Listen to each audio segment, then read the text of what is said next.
शुद्धवन्दनं शुभाकरा शुद्धाकरा विशुद्धवन्दनं नभानभूमि servo नत्यवन्दनं नभानभूमि servo नत्यवन्दनं शुभाकरा शुद्धाकरा विशुद्धवन्दनं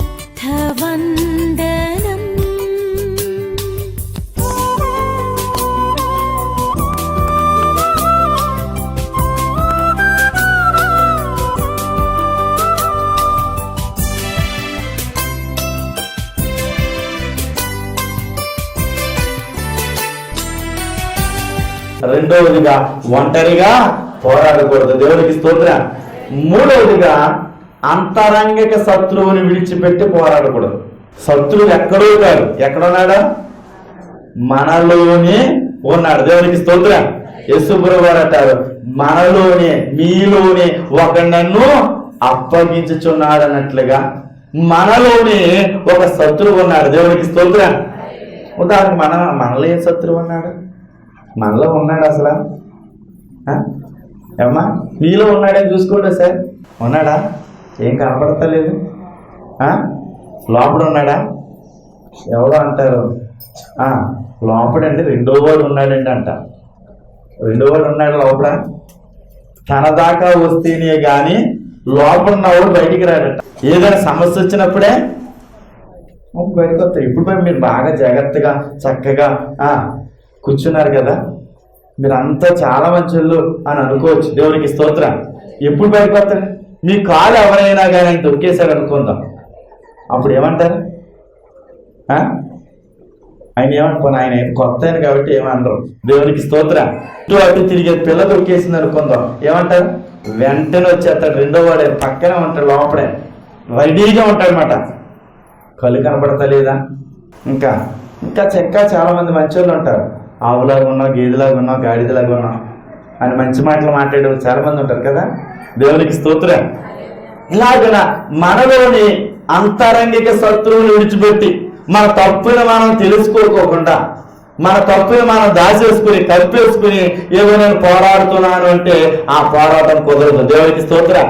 అంతరంగిక శత్రువుని ఆయన విడిచి నువ్వు పోరాడా అంటే, లేదా అంతరంగిక శత్రువుని విడిచిపెట్టి నువ్వు పోరాడలే కానీ నీలో అంతరంగిక శత్రువుని అలాగే ఉంచుకుని నువ్వు పోరాడదామంటే ఉపయోగం లేదు, దేవునికి స్తోత్రం. చూడండి, సామెతల గ్రంథం 25వ అధ్యాయము 28వ వచనములో, సామెతల గ్రంథము 25వ అధ్యాయము 28వ వచనం, ప్రకారము లేక పాడైన పురము ఎంతో తన మనస్సును అణుచుకోలేని వాడు అంతే. ఎవడంట? తన మనసుని అణుచుకోలేడు. చాలాసార్లు మీకు ఎప్పుడైనా వచ్చింది ఈ సందర్భం? ఏమన్నా అప్పటి వరకు బాగానే ఉన్నానండి, మనసుని అణుచుకోలేకపోయానండి, అంతే పడిపోయానండి అంట కదా. చాలాసార్లు ఈ సందర్భం మనకు వస్తూ ఉంటారు.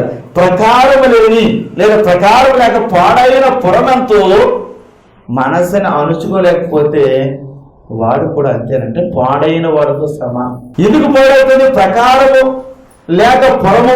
ప్రకారం లేనప్పుడు ఆ పురము కానీ ఆ ఇల్లు కానీ పాడైపోతుంది. మీరు మీ ఇల్లు విడిచి దేవాలయానికి వచ్చారు, మీరు ఇంటికి వెళ్ళేసరికి మీ ఇంటి నిండా మీరు పెట్టిన ముగ్గులు కాకుండా కోళ్ళు కుక్కలు ముగ్గులు పెట్టినాయి అనుకుందాం, ఏం చేస్తారు?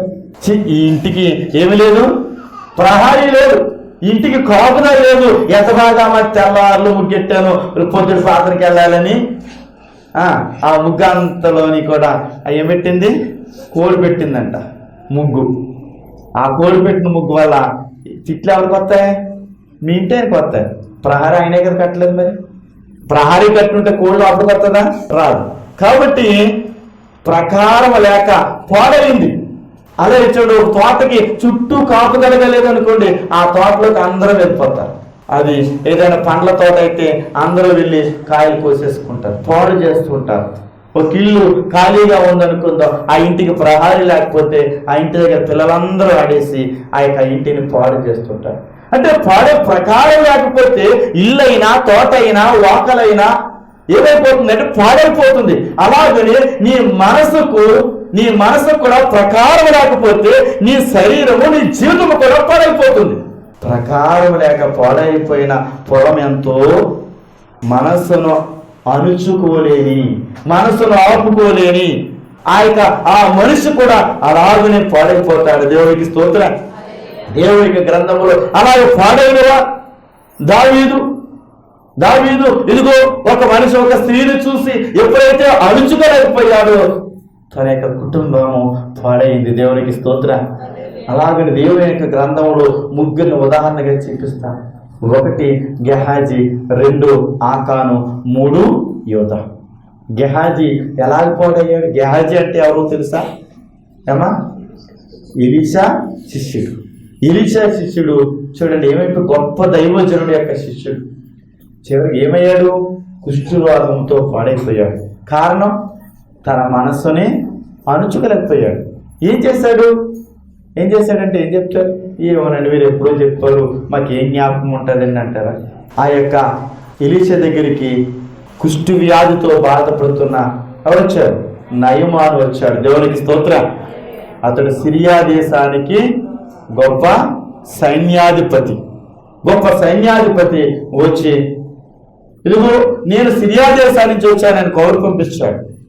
ఆ యొక్క ఎలీషా అన్నాడు, నీ వెళ్ళి యోర్దాను నదిలో 7 మార్లు మునిగి నీ రోగం పోతుందని చెప్పాడు. వెళ్ళాడు, యోర్దాను నదికి వెళ్ళాడు, 7 సార్లు మునిగాడు. 7 సార్లు మునిగేసరికి ఏమైంది? పసిపిల్ల దేహం వలె అతని దేహం మారిపోయింది. అప్పటి వరకు కుష్టి వ్యాధి కలిగిన వాడు, నిజంగా అతను ఎంతో పరాక్రమవంతుడు, ఎంతో బలము కలిగిన వాడు, ఎంతో శక్తి కలిగిన వాడు. కానీ అతని యొక్క రోగం ఏమిటంటే ఆ యొక్క కుష్టి వ్యాధి కలిగిన ఆ యొక్క వ్యాధి. ఆ ఇంటికి వచ్చేసరికట ప్రతిరోజు బాధపడేవాడట తనకున్న రోగాన్ని బట్టి. ఆ ఇంటిలో చిన్నది చెప్పింది ఏమని? మా దేశంలో దైవజనుడు ఉన్నాడు, మీరు అక్కడికి వెళ్ళినట్లయితే. ఆ యజమానులతో చెప్పింది, అమ్మా ఇదిగో నీ భర్త అక్కడికి వెళ్ళినట్లయితే నీ భర్తకు స్వస్థత కలుగుతుంది, నీ భర్తకు ఆరోగ్యం కలుగుతుంది అని ఆ ఇంటిలో పనిచేసే పనిపిల్ల చెప్పింది. దేవునికి స్తోత్రం. ఒక చిన్నది చెప్పింది. ఆ చిన్నదాని మాటను పుచ్చుకుని ఆ యజమానురాలు తన యజమానుడైనటువంటి ఆ సైన్యాధిపతితో చెప్పింది. ఆ సైన్యాధిపతి ఆ సొమ్రోను పట్టణానికి వెళ్ళి ఇదిగో ఎలీషా దగ్గరికి వెళ్ళాడు. ఎలీషా దగ్గరికి వెళ్ళి ఇదిగో ఎలీషా దగ్గర కౌరు పంపించాడు. అయితే ఎలీషా లోపడుండి అన్నాడు, నువ్వు యోర్దాను నదికి వెళ్ళాను. కోపం వచ్చింది. అయితే ఎలాగైతే అక్కడ పనివాడు చెప్పాడు, ఆ పనివాడు చెప్పిన మాటను బట్టి ఆ యోర్దాను నదిలోనికి వెళ్ళాడు. వెళ్ళి మునిగాడు, స్వస్థత వచ్చింది. సంతోషంతో ఎలీషా దగ్గరికి వచ్చాడు. ఎలీషా దగ్గరికి వచ్చి ఇదిగో వెండి బంగారు వస్త్రాలు అన్నీ ఇచ్చేస్తున్నాడు. గొప్ప దబ్బున వాడు కాబట్టి, గొప్ప సైన్యాధిపతి కాబట్టి, గొప్ప బలమున్నవాడు కాబట్టి ఆ యొక్క తెచ్చిన బంగారాన్ని వెండిని వస్త్రాలన్నీ ఇచ్చేస్తున్నాడు. ఎలీషా అంటున్నాడు, నీది ఏది నాకు వద్దు, నీ సొమ్మేది నాకు వద్దు, నీ వస్త్రాలు ఏమీ నాకు వద్దు, నువ్వు పట్టుకు వెళ్ళిపో. చాలా బ్రతిమాలాడి, అయ్యా ఇచ్చిపోండి నాకేది వద్దు అన్నాడు. నిజంగా అప్పుడే ఆలోచన పుట్టుంటుంది అక్కడ ఉన్న గెహాజీకి, నా యొక్క యజమానుడు గురువు గారైన ఎలీషా ఇచ్చుకోవట్లేదు కానీ నేను ఇచ్చుకుంటే బాగుంటుంది అనిపించుంటుంది. అందులో ఏదో ఒక వస్త్రం కనబడింది. ఆ వస్త్రం చూసేసరికి ఇది నాకు చాలా బాగుంటుంది అనిపించింది. మీకు కూడా చాలా సార్లు ఎవరైనా ఒక వస్త్రం కట్టుకున్నారనుకోండి, ఏమనిపిస్తుంది? అబ్బా నేను కూడా కొనుక్కుంటే బాగుంటుంది అనిపిస్తుంది. నాకు కూడా అలాగే అది నాకు కూడా దొరికితే బాగుంటుంది, లేదా నేను కూడా కొనుక్కుంటే బాగుంటుంది అనిపిస్తుంది. అది చూడగానే మన మనసులోనికి ఆ కోరిక పుడతాడు. ఈ గెహాజీ కూడా చూడగానే ఆ బంగారంలో వెండిలో ఆ వస్త్రాలు చూడగానే ఆశ పుట్టింది. కానీ గురువుగారు ఏమంటున్నాడు? వద్దన్నప్పుడు ఏం చేయాలి? ఇతను కూడా దాని జోలికి మనం వెళ్ళకూడదు అనుకోవాలి. కానీ ఆ ఆశను మనసును అణుచుకోలేక ఏం చేశాడు? ఆ యొక్క ఆరాధన వెనకాల పరిగెత్తాడు. ఈ నయమాను ఆ యొక్క అవి పట్టుకుని వద్దంటే పట్టుకుని వెళ్ళిపోతుంటే ఆ రథం వెనకాల పరిగెట్టాడు. ఎవరు? ఈ గెహాజీ. దేవునికి స్తోత్ర. రథం వెనకాల పరిగెట్టి, అయ్యా ఇదిగో మాకు 2 వస్త్రాలు అవి ఇవి అని అడిగాడు. అడిగి తెచ్చుకుని తన ఇంటిలో దాచుకున్నాడు. దేవునికి స్తోత్ర. దాచుకుని ఎక్కడికి వచ్చాడు? మళ్ళా ఎలీషా దగ్గరికి వచ్చాడు. ఎలీషా దగ్గరికి వచ్చి నిలబడ్డాడు. ఎలీషా అడిగాడు, ఎక్కడికి వెళ్ళావంటే, అయ్యా నేను ఎక్కడికి వెళ్ళలేదని అబద్ధం ఆడాడు. చూడండి, అప్పుడు ఎలీషా ఆ యొక్క గెహాజీని శపించాడు. ఇదిగో ఆ నయమాను విడిచిపెట్టిన కుష్ఠరోగం నీకు వస్తుంది. దేవునికి స్తోత్ర. మనసులో అరుచుకోలేకపోయాడు, మనసులో ఆ యొక్క తట్టుకోలేకపోయాడు, నిలబడలేకపోయాడు. ఇదిగో ఆ ధనం వెనకాల, వస్త్రాల వెనకాల, లేదా బంగారం వెనకాల పరిగెట్టాడు. ఈ రోజున దేవుడు బిడలారా, క్రైస్తవ సంఘం, ఈ రోజున మనము కూడా, క్రైస్తవ సంఘము కూడా అరుచుకోలేక ధనం వెనకాల పరిగెడుతుంది, వస్త్రాల వెనకాల పరిగెడుతుంది. చాలా మంది క్రైస్తవ బిడ్డలమైన మనమే, విశ్వాసమైన మనమే ధనం వెనకాల పరిగెడుతున్నాం. ధనం వద్దు, మనకి ఈ లోకంలో ధనం వద్దు, మన పరలోకంలో సమకూర్చుకోవాలని చెప్తున్న పాస్టర్ గారు ధనం వెనకాల పరిగెడుతున్నారు. మాకు ధనంతో పని ఉంది, మాకు దేవుడు ఉన్నాడే, మేము నమ్ముకున్న దేవుడు గొప్పోడు అని చెప్తున్న విశ్వాసులు ధనం వెనకాలే పరిగెడుతున్నారు. దేవునికి స్తోత్ర. నిజంగా ఆ గెహాజీ ఎలాగో అంచులేక ధనం వెనకాల, వస్త్రాల వెనకాల పరిగెట్టాడో ఈ రోజున క్రైస్తవ సంఘము కూడా అలాగనే పరిగెడుతుందండి. ధనం వెనకాలే, ఎక్కడ చూసినా ధనాన్ని బట్టే, ఏ మోసమైనా ఇదిగో ధనమే, ప్రతి ఒక్కరూ ధనాన్ని సమకూర్చుకోవాలనే ఉద్దేశమే తప్ప దేవుని సేవ కూడా వ్యాపారముగా ధనాన్ని సంపాదించుకోవడానికి మారిపోయినట్లుగానే కనబడుతుంది. దేవునికి స్తోత్ర. బలక్రీస్తు మహారాజుకి సంఘములోనికి సమాజం వచ్చేసింది, లోకం వచ్చేసింది. లోకమునకు వేరే సంఘం ఉండాలి కానీ లోక ఆచారములు, లోకములో ఉన్న విధానాలు సంఘములో ఉండకూడదని దేవుని వాక్యం చెప్తున్నా కానీ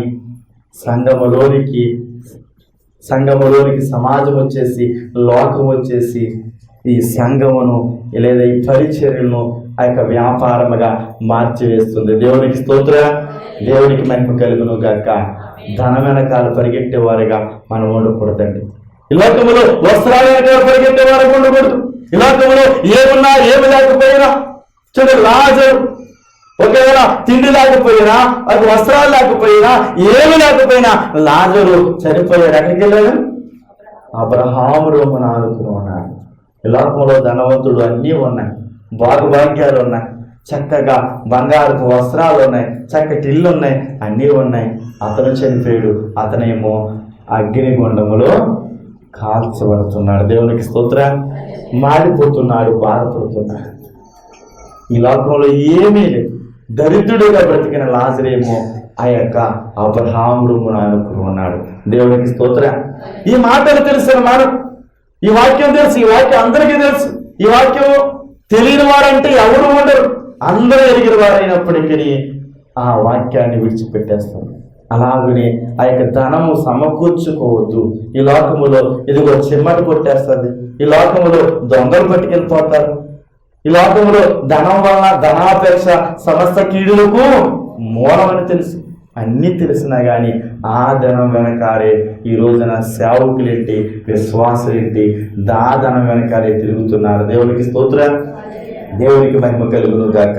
కాబట్టి నీ అంతరంగ శత్రువుని నువ్వు అణుచుకోవాలి. నీ అంతరంగ శత్రువుతో నువ్వు నీ అంతరంగంలో ఉన్న నీ శత్రువును తీసివేసి, నీ అంతరంగంలో చెడు నువ్వు తీసివేసి, నీ అంతరంగంలో ఉన్న ఆ యొక్క దేవునికి నచ్చని విధానాలను తీసివేసి అప్పుడు నీవు పోరాడాలి తప్ప నీ అంతరంగ శత్రువుని విడిచిపెట్టుకోకుండా పోరాడినట్లయితే నీ పోరాటానికి ఏమి జవాబు దొరకదు. దేవుడికి స్తోత్ర. ఆకాను అలాగే చేశాడు. ఆకాను కూడా బంగారానికి, వెండికి ఆశపడి దేవుడు చేయొద్దన్న పనిని చేశాడు. దేవుడికి స్తోత్ర. ఈ రోజున దేవుని సంఘంలోకి వచ్చిన నువ్వు ఎలాగనున్నావు, ఎలాగైనా పోరాడుతున్నావు. ఇదిగో నీలో ఉన్న వాటిని ఉంచి వేసుకుని, నీలో ఉన్న ఇదిగో శత్రువు అయినటువంటి ఆ యొక్క చెడు ఆత్మలు, దురాత్మలను నీలో ఉంచి వేసుకుని ఒకవేళ నేను పోరాడుతున్నాను అనుకుంటున్నావేమో. దేవుడికి స్తోత్ర. నీలో ఉన్న వాటిని మొదటగా బయటకు తీసి. యేసుప్రభువు వారు చెప్తారు, నీ కంటిలో దూరమును పెట్టుకుని ఎదుటి వారి కంటిలోని నలుసుని వెతుకుతున్నారు. నీ కంటిలో దూరం ఉంది, ఎదుటి వారి కంటిలో ఉన్న నలుసుని తీయటానికి మనం ప్రయత్నం చేస్తుంటాం ఒక్కొక్కసారి. కాబట్టి దేవుని యొక్క వాక్యాన్ని బట్టి మనం సరి చేసుకోవాలి. దేవుని యొక్క వాక్యాన్ని బట్టి సరి చేసుకుని సరి అయ్యి అప్పుడు మనం దేవుని సన్నిధానంలో ప్రార్థించేవారిగా ఉండాలి. దేవునికి స్తోత్రం. కాబట్టి నువ్వు ఎలాగైనా పోరాడకూడదు అంటే మొదటిగా నీ స్వకీయ, నీ సొంతమైన నీ మీద నువ్వు ఆధారపడి పోరాడకూడదు. దేవునికి స్తోత్రం. 2, ఒంటరిగా పోరాడకూడదు. మూడోదేంటి? అంతరంగములో శత్రువులు పెట్టుకుని పోరాడకూడదు. దేవునికి స్తోత్రం. అంతరంగంలో శత్రువు అంటే మీ అందరూ ఇప్పుడు బాగానే ఉన్నారు, లోపలే ఉంది ఎవరికి తెలుస్తుంది? యేసుప్రభువు ఏమన్నారు? మీరు సున్నము కొట్టిన, మీరంటే మీరు కాదు, అక్కడ వారు. దేవునికి స్తోత్రం. సున్నము కొట్టిన సమాధులు. ఇప్పుడు కూడా చాలా మంది అలాగే ఉన్నారు. పైకేమో బాగానే ఉంటారు, లోపలంతా పురుగే. మామూలు పురుగు కాదు, భయంకరమైన పురుగు, భయంకరమైన వాసన. కాబట్టి ఒకవేళ పైకి బాగుండడం కాదు, లోపల బాగోవాలి. దేవునికి స్తోత్రం. అంతరంగిక శత్రువుని విడిచి మనం పోరాడాలి. దేవునికి స్తోత్రం. 4వది, నీ వ్యక్తిగత జీవితమును నిర్లక్ష్యం చేయకూడదు. దేవునికి స్తోత్రం. నీ వ్యక్తిగత జీవితాన్ని నిర్లక్ష్యం చేస్తూ నువ్వు పోరాడకూడదు. నీ వ్యక్తిగత జీవితం అంటే నీవు నీ కుటుంబాన్ని నిర్లక్ష్యం చేస్తూ చూడు. హానోకు తన యొక్క భార్యను బిడ్డలను పోషించుకుంటూ, కుటుంబాన్ని పోషించుకుంటూ ఏం చేశాడు? దేవునితో నడిచాడు. దేవునికి స్తోత్రం. అలాగని నీవు నీ కుటుంబాన్ని నిర్లక్ష్యం చేస్తూ నువ్వు దేవునితో నడపడం కాదు. నీ కుటుంబంని ఆయన సమకూర్చుకుంటూ నీ జీవితాన్ని నిర్లక్ష్యం చేసుకోకూడదు. ఇప్పుడు కూడా మన జీవితాన్ని మనం నిర్లక్ష్యం చేసుకోకూడదు. ఈ జీవితము ఎవరిచ్చింది? దేవుడిచ్చిన జీవితం. మీరు సంపాదించుకున్నారా? నేను సంపాదించుకున్నానండి ఉన్నారా? నా జీవితం, నాకు చాలా మంది అంటారు, నా జీవితం నా ఇష్టమండి, నేను ఏమైనా చేసుకుంటానండి. చాలా మంది మగవాళ్ళని అడిగితే అంటారు, మా యొక్క మగవారిని అడిగితే అంటారు, మా జీవితం మా ఇష్టమండి, మేము తాగుతాం తిరుగుతాం, మీకు ఎందుకండి అంటారు. జీవితం వాళ్ళదా? వాళ్ళది కదా. ఎవరిచ్చారు? దేవుడు ఇచ్చాడు. చాలా మంది ఆ యొక్క అమ్మాయిలు ఈరోజు చాలా మందిని అడిగితే ఈ మాట చెప్తారు, మా ఇష్టం, మా లైఫ్ నా ఇష్టం. కాబట్టి మన ఇష్టం కాదు, మన జీవితాన్ని నిర్లక్ష్యం చేయటం కాదు. ఈ జీవితం దేవుడిచ్చిన జీవితం అని మనం గమనించాలి. దేవునికి స్తోత్రం. అలాగే ఈ జీవితంలో దేవుని నిరాశపరుస్తున్నామేమో. నీ వ్యక్తిగత జీవితమును నిర్లక్ష్యం చేస్తూ దేవుని నిరాశపరుస్తున్నాం. దేవుడు ఒక ప్రణాళిక మీద దేవుడి లోకానికి నేను పంపించాడు. కాబట్టి నువ్వు దేవుని నిరాశపరిచి అపవాదిని సంతోషపెడుతున్నావేమో. దేవునికి స్తోత్రం. ఈరోజు దేవుడిని ఆ యొక్క నిరాశపడుతూ చాలా మంది అపవాదిని సంతోషపెడుతూ ఉంటారు. అంటే దాని అర్థం ఏంటంటారు అమ్మా? దేవుడిని నిరాశపరుస్తూ ఎవరు సంతోషపెడుతున్నారట? అపవాది. సంసోనుని దేవుడు ఇశ్రాయేలు రక్షణ కొరకు ఈ లోకానికి సంసోను పంపించాడు. సంసోను ఏర్పాటు చేసుకున్నాడు. కానీ దేవుని నిరాశపరిచి సాతానుని సంతోషపరిచాడు. దేవునికి స్తోత్రం. అంతే కదా.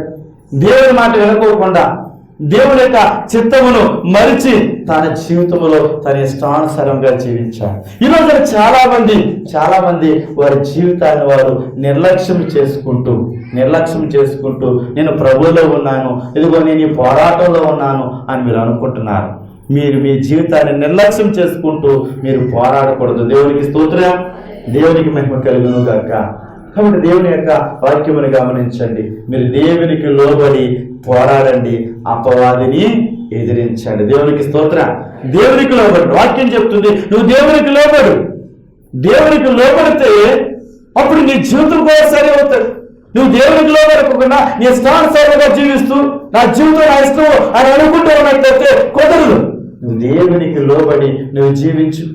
దేవుడు నిన్ను గొప్పగా ఆశీర్వదిస్తాడు. అలాగనే అపవాదిని కూడా నీ యొద్ద నుండి తోలివేస్తాడు. దేవునికి స్తోత్రం. అలాగని నీ జీవితంలో దేవునికి విధేయత చూపించు. దేవునికి విధేయత.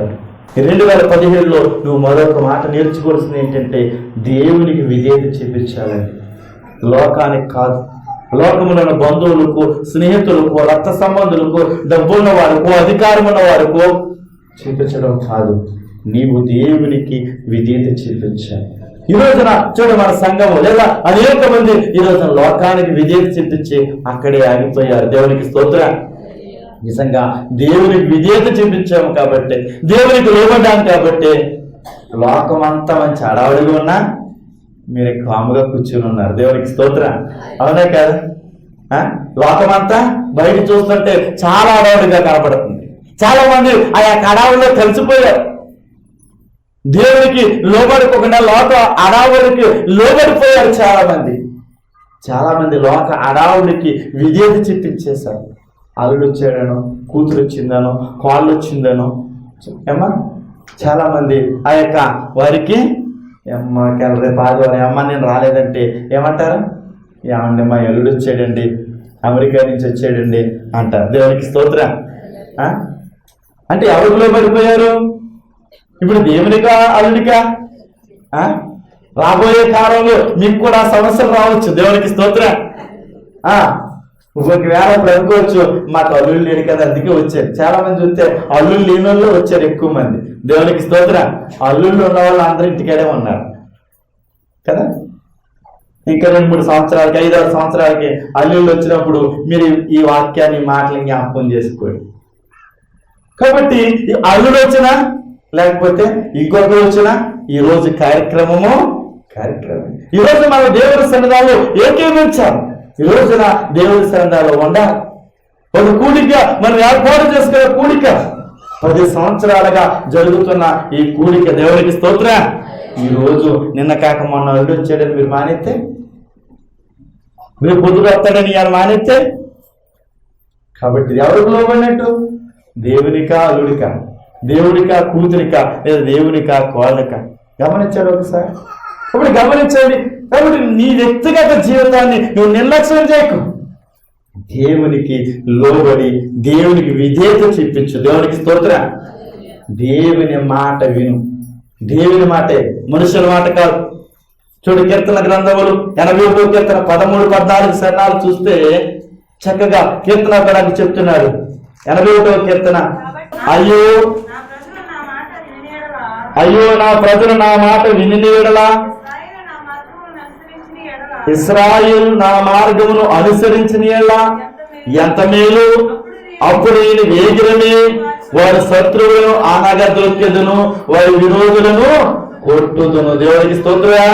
బలక్రీస్తు మహారాజుకి ఏమంటున్నాడు ఆయన? కీర్తనకారుడు ఏమంటున్నాడు? అయ్యో నా ప్రజలు నా మాట విని ఎడలా, ఇశ్రాయేలు నా మార్గం అనుసరించిన ఎడలా ఎంత మేలు. అప్పుడు నేను వేగిరమే వారి శత్రువులను అనగదొక్కెదను. అంటే వెంటనే మన చేస్తున్న పోరాటం మీద మనకి విజయం.